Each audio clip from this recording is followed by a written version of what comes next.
Desde o dia 25 de março, a gente não sabe mais quais serão os rumos que o Ministério da Saúde irá tomar.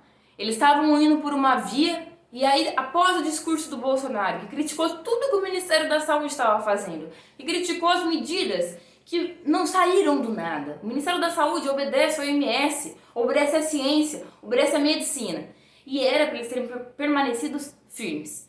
Mas recuaram. Como a gente sabe disso? No dia 25, vocês podem conferir lá no Ministério da Saúde, no canal do Ministério da Saúde, teve o pronunciamento do Luiz Henrique Mandetta, que tentou racionalizar o discurso do presidente, falar de isolamento vertical, de clima, disso, daquilo, tentando ali fazer um jogo político para ver alguma lógica naquele discurso que no dia 25 já veio a Sociedade Brasileira de Infectologia fazer uma nota falando da importância do isolamento social. Pessoal, de manhã já veio a nota da Sociedade Brasileira de Infectologia. Por que isso é importante? Por que é importante para você saber disso? É os infectologistas, que são os especialistas em infecções, em vírus. E aí, na pasta do Ministério da Saúde, o diretor da pasta responsável por esse problema, que está lá desde janeiro falando, o cara que ensinou o Mandetta o caminho, ensinou o problema ali, porque o Mandetta ficou várias reuniões escutando o Júlio Croda falar. Ele saiu. Hoje, saiu aqui no Ministério da Saúde não, hoje saiu na Folha de São Paulo, que o infectologista Júlio Croda, que se afastou do Ministério da Saúde por divergências internas, deve se incorporar à equipe do governo de São Paulo no combate ao coronavírus. Mas a gente não deve entender isso como uma briguinha ali dentro. Veja, é a pasta dele, é os infectologistas, eles elaboram um documento que embasava as medidas de restrição social. E o Bolsonaro, o presidente, bombardeia esse documento. Quando comecei a abordar o tema do coronavírus aqui no canal, lá em janeiro, eu usava como base os pronunciamentos do Ministério da Saúde, que vinham todos por esse infectologista, pelo Júlio. A primeira vez que teve a videoconferência sobre o coronavírus foi mais de 1 hora. Ele nem olhou em papel nenhum para falar, porque ele entendia muito do assunto. Ele estudou muito do assunto. E os outros secretários estavam ali aprendendo. Vocês vão perceber que depois os outros, eles ficam só lendo o papel, só lendo as letrinhas assim nos vídeos, né? E que agora eles sabem mais o problema de tanto escutar, de especialista, de estudar também. Mas veja, no dia 25, quando o Mandetta tenta racionalizar aquele discurso, os outros secretários ali na mesa vão junto com o Mandetta. Existe como, pessoal, um infectologista ficar ali na mesa concordando com aquilo se de manhã a Sociedade Brasileira de Infectologia lançou uma nota? Tem como? Não tem. Porque se eu sou neurologista, eu tenho que respeitar a minha sociedade. Existem confrarias importantes na medicina, sociedades é algo muito importante. Eu não posso ser contra a minha sociedade. E outra coisa, pessoal, São Paulo precisa de ajuda. Se a gente conseguir segurar o problema em São Paulo, se a gente diminuir os casos em São Paulo, isso é muito importante. E a gente sabe que Dória e Bolsonaro tiveram um problema em relação ao coronavírus. Porque lá teve quarentena em São Paulo. Então, que bom que esse diretor de departamento vai para o governo de São Paulo ajudar lá, porque se a gente conseguir conter em São Paulo, isso ajuda todo o Brasil. E a notícia que saiu ontem também é que iniciou o achatamento em São Paulo. Então, dá resultado e é importante. Outro ponto. Mandetta está tendo problemas com os secretários de saúde estaduais. Eles querem tomar as medidas que são científicas e que eram defendidas a unha e ferro, a dentes de ferro, sei lá, pelo Ministério da Saúde. E agora, de repente, ele ameniza o discurso, seguindo o que o presidente falou. Eu vou falar pro Mandetta amenizar o discurso aí de histeria. E ele amenizou o discurso. E o secretário tá tendo muita discussão ali dentro, porque ele não está correto. Não tem como. É muito importante que vocês entendam, porque esses médicos estão lutando, existem muitas pessoas lutando, que a gente não tá vendo, estavam lutando, e tem até médicos lutando ainda dentro do Ministério da Saúde, que a gente precisa evitar isso, porque a mentalidade senso comum é, se sair na rua, quer fazer passeata, quem votou no Bolsonaro quer fazer passeata, deixa fazer, deixa que Darwin age. Às vezes dá vontade de pensar nisso mesmo, mas a gente não pode pensar assim, pessoal, porque o grande problema aqui não é que se ciclano ou fulano pega a doença. O problema, desde o princípio, é o sistema de saúde público e privado. Esse é o problema do coronavírus e que a cabecinha minúscula do Bolsonaro não entende. Esse foi o motivo pelo qual foi elaborado um documento por esse infectologista de medidas de restrição social. Esse é o motivo que na Itália era para ter começado antes, porque agora tem pessoas que morrem sem nem conseguem ser atendidas. Não tem como o sistema de saúde abrigar toda uma cidade. Pensa no espaço físico. Vamos pensar no espaço físico? Vamos pensar. A cidade é assim. Tem isso aqui de hospital. Isso aqui do hospital. Aí, 2% da cidade, 10% da cidade precisa ir pro hospital. Põe todo esse pessoal dentro do negocinho aqui. Não vai bater, entende? Não vai bater, pessoal. E tem uma coisa que muita gente esquece. O SUS, o sistema público de saúde e o privado também não é só coronavírus. A gente não tem condição. Os sistemas já estão lotados, a gente não tem como abrigar essa população. Nós não podemos deixar isso acontecer.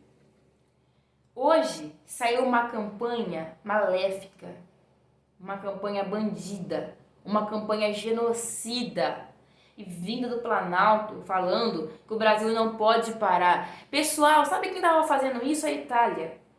Eu vou deixar aqui linkado um vídeo de Milão não pode parar. E aí, mulheres bonitas passando, e festas, e trabalhadores, e etc. Um vídeo que saiu aqui dia 27 de fevereiro. Tinha outros vídeos saindo em fevereiro também, antes e depois. Itália não pode parar. Eles estão pagando o preço da ignorância. Pode morrer jovem sim, pode morrer idoso sim. Mas novamente, o problema não é só aqueles que morrem, que vão precisar do sistema de saúde por causa do coronavírus. Às vezes você que fala assim, deixa que o bolsominion, né, deixa o cara para essas passeatas e que morram de coronavírus. Mas aí, às vezes você tem um infarto, você tem um derrame, tem um AVC, sua mãe tem um AVC nessa semana. E aí, o que você vai fazer, meu Deus do céu? O que você vai fazer? Não tem lugar, não tem como colocá-la no hospital, não tem nem como entrar. Você está entendendo qual que é o problema? Não é bom que essas pessoas se infectem também, porque vai prejudicar a gente. Todo mundo pode precisar amanhã, agora, daqui 5 minutos. Daqui 5 minutos a gente pode precisar do Sistema Único de Saúde ou do privado, se você tiver convênio. Isso não vai ter. A gente precisa entender isso. A pandemia, ela é uma oportunidade da gente entender que o individualismo não existe, que não funciona em saúde, que as pessoas, a gente vive em sociedade, homem, para você entender que aquele cara que você não concorda, que você quer que pegue coronavírus, que morra, que Darwin acha, e que dá pra entender essa nossa vontade de, putz, eu tô falando, você quer ir, então vá. Mas a gente não pode pensar assim, porque isso volta, isso é perigoso pra gente também. Essa preocupação é a preocupação dos médicos desde o início, gritando. Mas tem gente nem da direita, nem da esquerda, nem às vezes nenhum lugar que consegue entender que é esse o problema, esse é o objetivo, pessoal. Acorda! Isso é perigoso o que está acontecendo. Você pode não morrer de coronavírus, você pode morrer de qualquer outra coisa, porque não vai ter um médico para te atender. Não vai ter um hospital para te atender. Então, peguem o meu canal, lá no dia 25, no dia 26, que eu falo da manifestação dos médicos. No dia 27, eu pego um texto que quem escreveu foi o Júlio Croda, 10 pontos, e explico aqueles 10 pontos de uma maneira objetiva, ele mostrando dados do porquê que a questão do isolamento vertical não vai funcionar. Isolamento vertical é quando você só isola o grupo de risco. Isso não é bom porque se você isolar só o grupo de risco, você usa o dobro de leitos da UTI. Você estende o período de quarentena. Ou seja, se eu usar o dobro de leitos na UTI, eu estou fazendo justamente o contrário do objetivo principal. O objetivo principal, que é usar o mínimo possível de leitos na UTI. Entende? Então eu peguei aquele texto. Aquele texto foi escrito no dia 25, mas lançado no dia 26. Por quê? Porque seria talvez um pouco... Existe uma preocupação, porque imagina, a sociedade brasileira lança o texto, ele sai do governo, lança esse ponto de discordâncias que batem em relação ao abaixamento de cabeça do ministro em relação às ideias insanas do presidente. Mas a gente tem que saber ter um olhar crítico. Ter um olhar crítico. Saiu isso que eu tô falando pra vocês é público. Agora, tá público, tá no jornal. Tá no jornal. Apesar dele ter sido meu professor, apesar dele ter trabalhado aqui na UFMS, dele ser um excelente médico, um excelente professor, um excelente técnico no assunto, tudo que eu tô falando é público. Saiu no dia 26, que era férias. Mas o infectologista não tira férias nesse período. Um que estava ainda guiando a pasta, foi realmente uma discordância política, uma discordância no que estava sendo tomado. Não tinha como o infectologista baixar a cabeça para isso, pessoal. A gente precisa entender. Não tinha como, ele tentou fazer o que ele pôde. E agora ele vai para São Paulo, né? Então, é isso. Agora sai, realmente. Hoje saiu na Folha de São Paulo. O que eu não falei no vídeo de ontem, né? Não falei que foi discordância interna.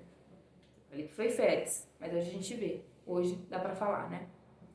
O que já era óbvio.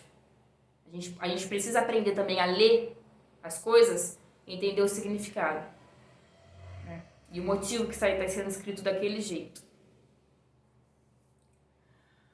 Bom, pessoal, eu espero que tenha ficado mais claro o que está acontecendo, o panorama geral, e que a situação é grave e é séria. E a situação é grave e é séria, e os acadêmicos de medicina e os médicos deveriam estar se preocupando em ajudar, em alertar. Deixa as aulas para depois, pessoal.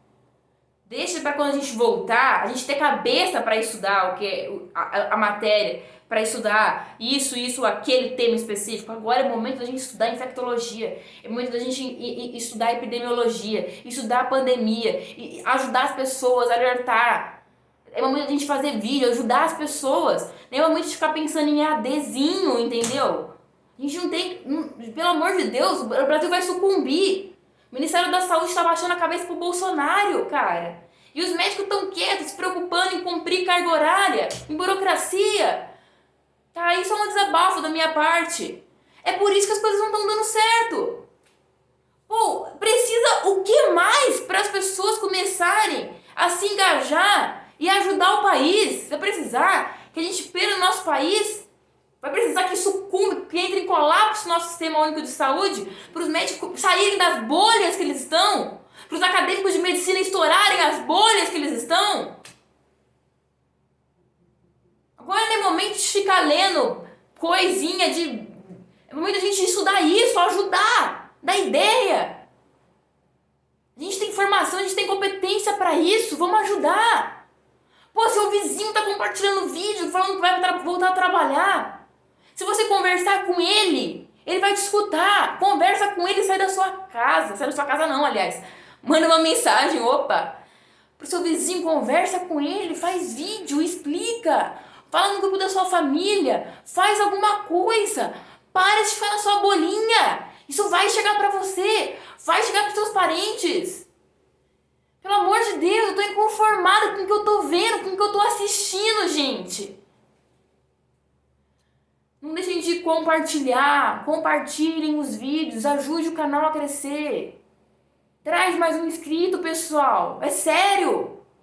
Obrigada.